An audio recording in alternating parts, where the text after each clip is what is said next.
It all began on a snowy night in Paris.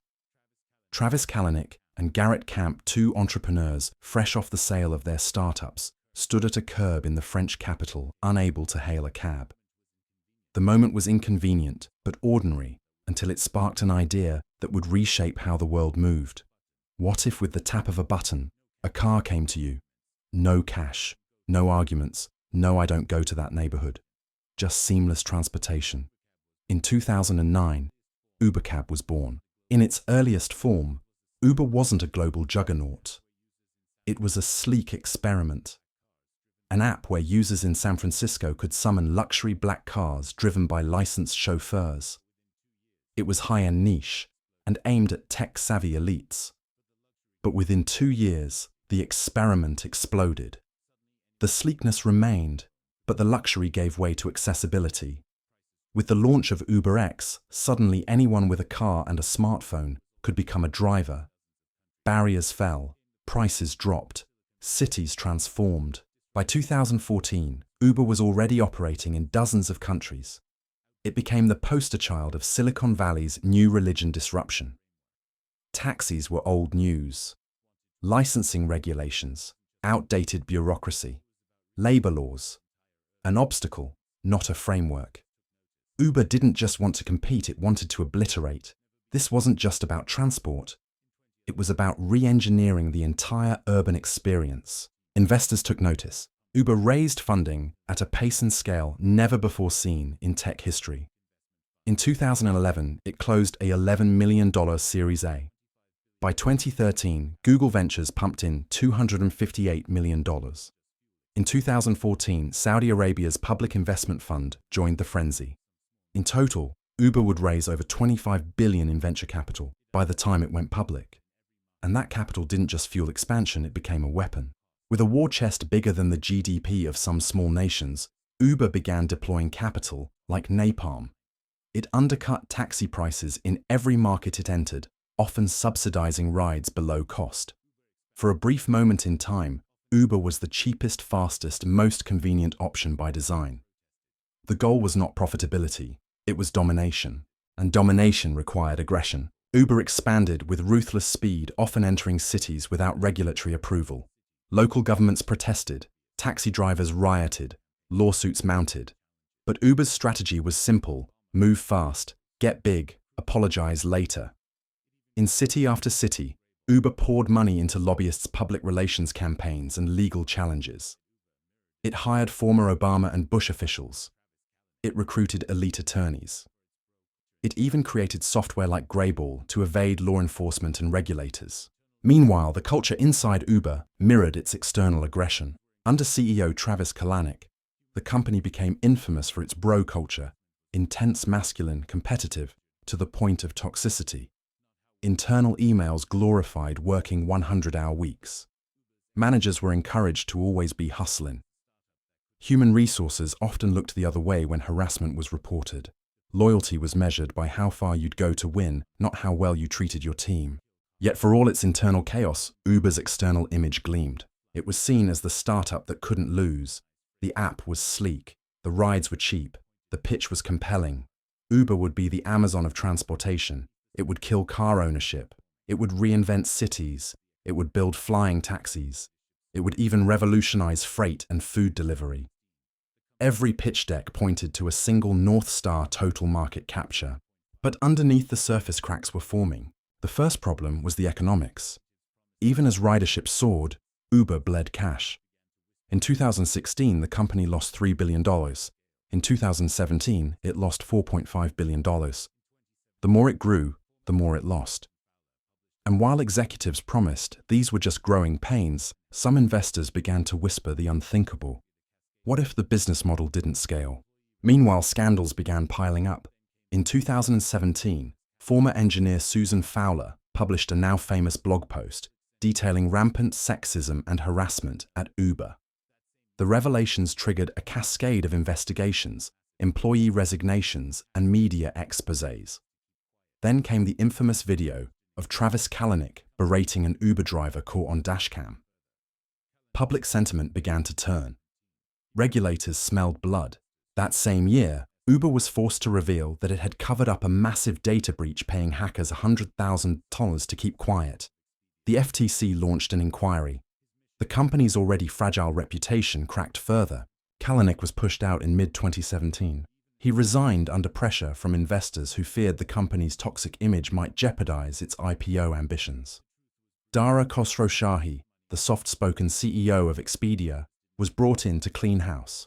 His mission was clear: fix the culture, restore the brand, and make Uber IPO ready. But even as Uber attempted to rebrand itself, the underlying issue remained: the economics still didn't work. The truth was brutal. Uber lost money on every ride. And the only reason riders didn't notice was because investors were footing the bill. Every time you paid $10 for a $30 ride, venture capital made up the difference. It was a house of cards propped up by belief, not business fundamentals. But the gamble paid off, at least temporarily. In 2019, Uber went public in one of the most anticipated IPOs of the decade. It debuted with a valuation of $82 billion. And yet the day it went public, its stock fell, marking one of the worst first-day performances in tech IPO history. Analysts questioned the path to profitability. Investors asked how long could this company survive without turning a profit. By 2020, Uber had lost over $20 billion since inception, and yet it kept growing. The model was simple: raise more money, burn it to grow, promise future dominance. And in many ways, it worked. Uber drove out countless competitors. It forced the taxi industry to adapt or collapse. It changed how people thought about mobility. But the bill was coming due, because unlike Amazon or Google, Uber had no moat. It didn't own cars. It didn't employ drivers. It didn't control infrastructure. What it had was a brand and mountains of data. But data doesn't pay the bills. After Uber's disappointing IPO in 2019, its mission became clear: find a path to profitability or die trying. The investor honeymoon was over. Public markets demanded answers, not just vision. But rather than dramatically reshape its core business, Uber doubled down on what had worked before, burning capital in pursuit of dominance, only this time under a more polished CEO and a rebranded mission: mobility for all. The first lifeline Uber reached for was automation.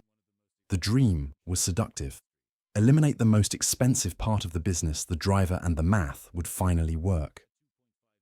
The logic was simple. If machines could replace people, Uber could slash labor costs, eliminate the messiness of human complaints, lawsuits, and unpredictability, and finally become profitable. So began one of the most expensive moonshots in tech history. In 2015, Uber launched its Advanced Technologies Group, ATG, a $2.5 billion division dedicated solely to developing autonomous vehicles. Engineers were poached from Carnegie Mellon, lured with massive salaries and stock options. Entire city blocks in Pittsburgh were converted into real-world labs for self-driving prototypes. The future seemed just around the corner. But building a robot that can navigate the chaos of city traffic is harder than it looks. Uber's self-driving cars routinely struggled with left turns, cyclists' rain, and unpredictable human behavior. In 2018, the program suffered a fatal blow, literally, when one of its autonomous vehicles struck and killed a pedestrian in Tempe, Arizona. It was the first death involving a self-driving car and a wake-up call to the entire industry. Uber suspended the program. Regulators intervened. Trust plummeted. Behind closed doors, executives were shaken. The promise of autonomy, once considered Uber's golden ticket, began to look more like a golden anchor. In 2020, Uber quietly sold its ATG division to a startup called Aurora for pennies on the dollar. The dream of a driverless Uber was postponed indefinitely. It had consumed billions, generated no profit, and ultimately brought the company closer to scandal than salvation. With automation shelved, Uber pivoted to other ambitions: food, freight, finance, and flight. Uber Eats became the next big bet. The company poured resources into becoming a global food delivery giant. It bought Postmates in the US, took over Careem's delivery operations in the Middle East, and launched ghost kitchens, rented spaces, where Uber could partner with brands to produce food for delivery-only menus. The idea was to bypass restaurants altogether and own the entire supply chain. But food delivery, much like ride-hailing, is a brutal business. The margins are razor thin, the logistics are complex, and customer loyalty is fleeting. Uber Eats grew rapidly, but so did its losses. Drivers earned little, restaurants complained of predatory commissions, and even at scale, the business hemorrhaged money. In 2021, Uber Eats posted over $2.4 billion in operating losses, worse than its rides business. Uber Freight, a logistics platform that tried to disrupt trucking, fared no better. The company sunk hundreds of millions into digitizing the movement of goods, but entrenched players like C.H. Robinson and newer platforms like Convoy offered similar services without Uber's baggage. Freight was not the silver bullet investors had hoped for. And then came the most fantastical pivot yet: flying cars. Through Uber Elevate, the company pitched a Jetsons-like future where electric vertical takeoff and landing vehicles, eVTOLs, would zip commuters over traffic-clogged cities. Slick renderings promised 10-minute commutes from skyscraper to airport. The media lapped it up. Investors raised eyebrows, but engineers struggled to make the math or the physics work. In late 2020, Uber sold Elevate to Joby Aviation, exiting the project quietly, but not before burning hundreds of millions in development and PR. Internally, the company began to run out of pivots.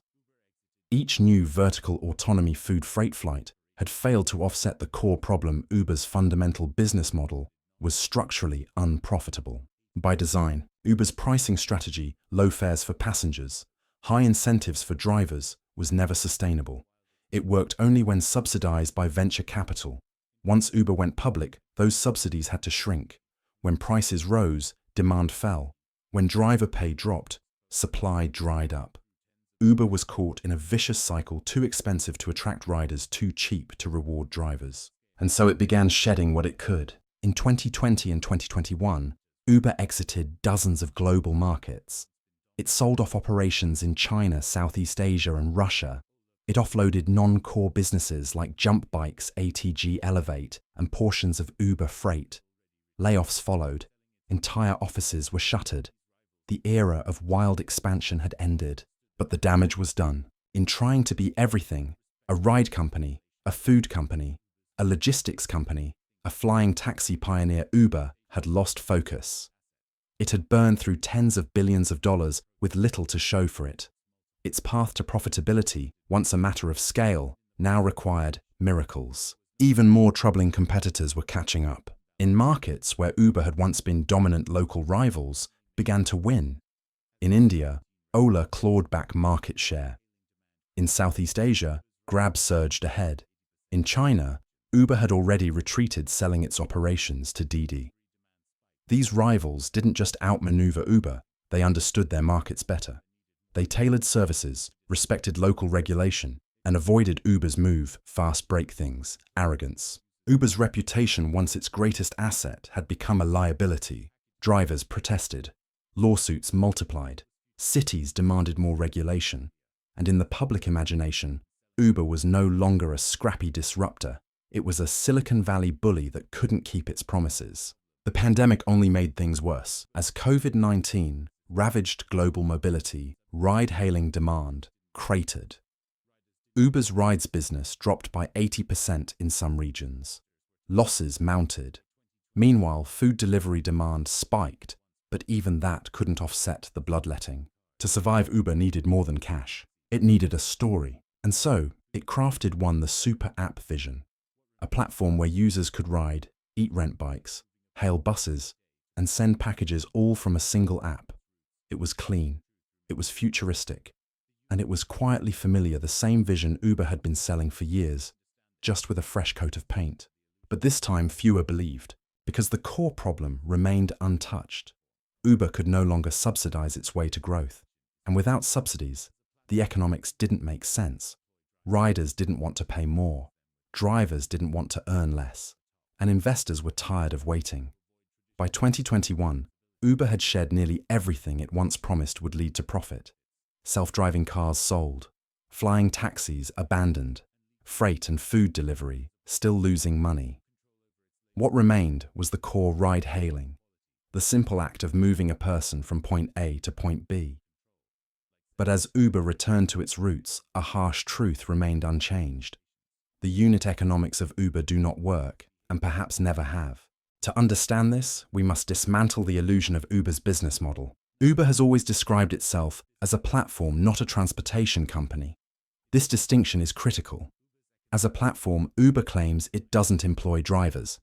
It merely connects them with passengers, skimming a cut off the top. This framing allows Uber to avoid traditional employer responsibilities, minimum wage, overtime health benefits, unemployment insurance. It's leaner, more scalable, and legally agile. But there's a problem. Without control over its labor force, Uber has no leverage over quality, reliability, or cost. And when it tries to exert control, like setting prices, deactivating drivers, or penalizing cancellations, regulators and courts argue that it's behaving like an employer. So Uber sits in a gray zone, all the control of an employer, none of the accountability.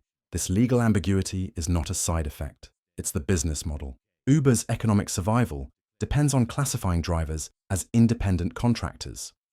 If forced to treat them as employees, costs rise dramatically, some estimates say by 30 to 50% per ride. That margin, already slim, vanishes.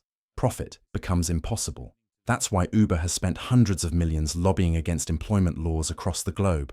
In California, it pushed Proposition 22, a ballot measure allowing gig companies to continue treating workers as contractors. Uber and its allies spent over $200 million on the campaign, the most expensive ballot initiative in state history. It passed narrowly, but courts later ruled it unconstitutional. The legal ping-pong continues to this day.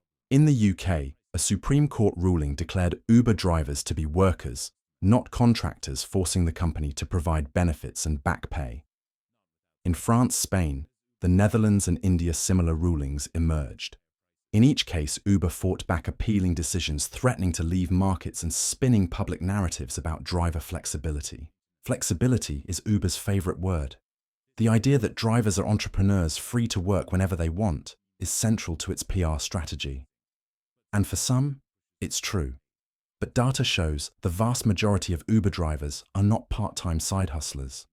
They're full-time workers trying to make a living in a system designed to deny them stability. Which brings us to the core math problem. Uber's pricing depends on two contradictory goals: cheap rides for customers and decent pay for drivers. But both can't happen at once, not without subsidies. As Uber scales back those subsidies, riders face higher prices. Many begin reconsidering their loyalty. Meanwhile, drivers now earning less per mile and absorbing fuel and maintenance costs quit in frustration. This creates a supply-demand imbalance. Too few drivers mean longer wait times and surge pricing. But surge pricing pushes riders away. It's a feedback loop of discontent. In major cities, driver churn rates remain alarmingly high. In some markets, over 50% of drivers quit within a year. To plug the gap, Uber turns to incentives, cash bonuses for new drivers, referral rewards surge, guarantees, all of which eat into profitability. The system becomes an endless treadmill, constantly paying to recruit and retain drivers who cost more than they earn back. Even worse, Uber has limited pricing power. It can't raise fares indefinitely without losing customers to public transit, walking, or competitors. In many cities, Uber is already more expensive than a cab.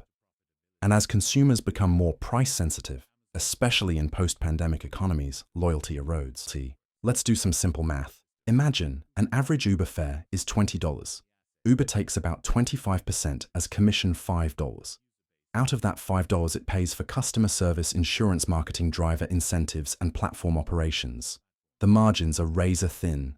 Add regulatory costs, legal fees, and market fluctuations, and many trips become net negative. Now multiply that across billions of rides per year, and you get a company that grows revenue, but never profit. This is not a phase, it's structural. Uber's defenders argue it's just like Amazon, a cash-burning machine that will eventually dominate the market and flip to profitability. But there's a key difference. Amazon built infrastructure, warehouses, logistics networks, prime loyalty systems. Uber built none of that. Its only asset is a two-sided app and a massive user base. That user base is fickle. Unlike Amazon, where customers stick around for convenience, Uber riders jump between platforms based on price and availability. There's little brand loyalty, and the only way to keep them is to stay the cheapest, which Uber can't do sustainably. And then there's the problem of regulatory risk. Every time a country reclassifies gig workers, Uber's cost structure explodes. Every new lawsuit adds legal fees. Every data breach erodes trust. And as governments worldwide reassess the gig economy, Uber's margins are under siege. Meanwhile, competitors are evolving. Companies like Bolt, Lyft, Grab, and Ola offer similar services with local insights and tighter cost control. Some embrace employee models. Others run leaner operations. All have learned from Uber's missteps. Even more disruptive is the rise of municipal mobility platforms. Cities like Helsinki and Berlin are experimenting with public transit apps that integrate buses, bikes, and rideshares, cutting out private intermediaries like Uber entirely. And while Uber boasts of being asset-light, it's discovering the cost of being trust-heavy. Riders and drivers alike are scrutinizing its every move. The company once framed itself as a tech innovator. Today, it's increasingly seen as a logistics contractor with legal baggage. By 2022, Uber had lost over $30 billion since inception. It still had no clear path to consistent profitability, and the world was running out of patience. The story of Uber is not just the story of a company, it is the story of a generation's belief in disruption. A decade ago, Uber was hailed as a beacon of innovation, a Silicon Valley triumph that combined technology and grit to rewrite the rules of urban life. Politicians praised it. Journalists celebrated it. Consumers loved it. But now, as the financial reality sets in, we are forced to ask, was Uber ever really revolutionary? Or was it simply an illusion subsidized by fantasy and venture capital? By 2023, Uber had accumulated over $30 billion in net losses. No other startup in history had lost this much money while being so widely adopted. No other platform had spread so far so fast, only to find itself mired in the same basic problem. It costs more to provide the service than people are willing to pay for it. The cracks weren't just financial. Internally, morale suffered. Years of layoffs, pivots, and broken promises had left many employees disillusioned. Externally, public trust declined. Riders who once marveled at the convenience of Uber now grumbled about high fares, long wait times, and declining service quality. Drivers once seen as the face of a flexible future now spoke of exhaustion, exploitation, and barely scraping by. And Uber's leadership, they kept smiling. CEO Dara Khosrowshahi maintained a calm, polished presence. On earnings calls, he spoke of discipline, efficiency, and progress toward adjusted profitability. The phrase adjusted EBITDA became a favorite, a metric that conveniently excluded the very costs dragging the company down. To the average investor, it sounded like hope. To seasoned analysts, it was camouflage. Behind the scenes, Uber shifted from storytelling to financial engineering. Stock buybacks, reclassifying losses, and performance metrics that moved the goalposts all were employed to make the company look healthier than it was. But Wall Street isn't fooled forever, and neither are users. So where does Uber go from here? One scenario is contraction. Uber could shrink, focusing only on a few core profitable markets. This would mean pulling out of marginal regions, slashing marketing budgets, reducing driver incentives, and limiting R&D. In other words, survival mode. But this runs counter to the very logic that built Uber's valuation. Without global scale, Uber loses its identity as a platform. It becomes just another transportation service. Another scenario is acquisition. A larger player, perhaps Amazon, Apple, or Google, could absorb Uber into its ecosystem. Uber's data and infrastructure are valuable, even if the business isn't. Integration with logistics maps or local delivery could unlock synergies. But this would mark the death of Uber as an independent vision. It would be a quiet surrender. Then there's regulation. The ongoing legal war over driver classification could force Uber's hand. If courts around the world rule that gig workers are employees, Uber's labor costs skyrocket. Some analysts estimate it could double the cost per ride. That's not a survivable model under current pricing structures. Uber would have to raise fares dramatically, which would shrink demand. It's a spiral. Perhaps the most compelling possibility is reinvention. Not of Uber as a company, but of what mobility means in a post-Uber world. Because Uber's greatest failure wasn't just financial, it was philosophical. It promised that disruption was inherently good, that by breaking things, we would reveal a better way. That regulation was old-fashioned, that labor protections were relics that scale justified any strategy. And we, the public, believed it. We cheered as Uber flouted laws, disrupted livelihoods, and rebranded exploitation as innovation. We were complicit, but now cities are waking up. Regulators are fighting back. Riders and drivers are demanding more.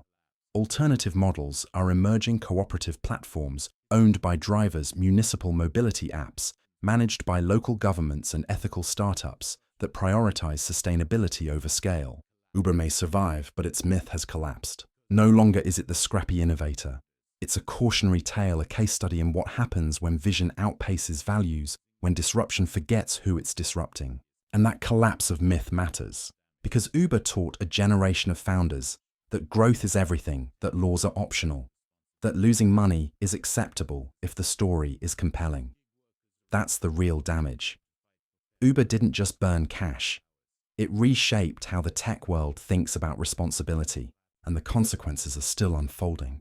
Gig workers around the globe continue to fight for fair wages, stable hours, and safety. Cities are rethinking how to regulate platforms. Investors are asking tougher questions.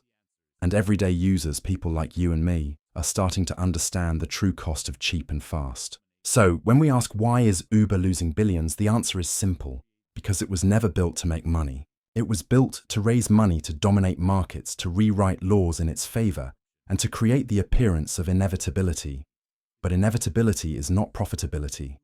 And disruption without a path to sustainability is just chaos in a suit. Uber still runs millions of rides every day. Its logo is still etched onto screens around the world. But behind the sleek UI and polite notifications, the machine is grinding. Slower, louder, more visibly strained. The road ahead is uncertain. Uber may survive, merge, pivot, or vanish. But what matters more is what we learn. About markets, about tech, about the danger of mistaking growth for success. Because Uber's losses aren't just financial. They are moral, they are structural. They are ours. And now the ride is ending.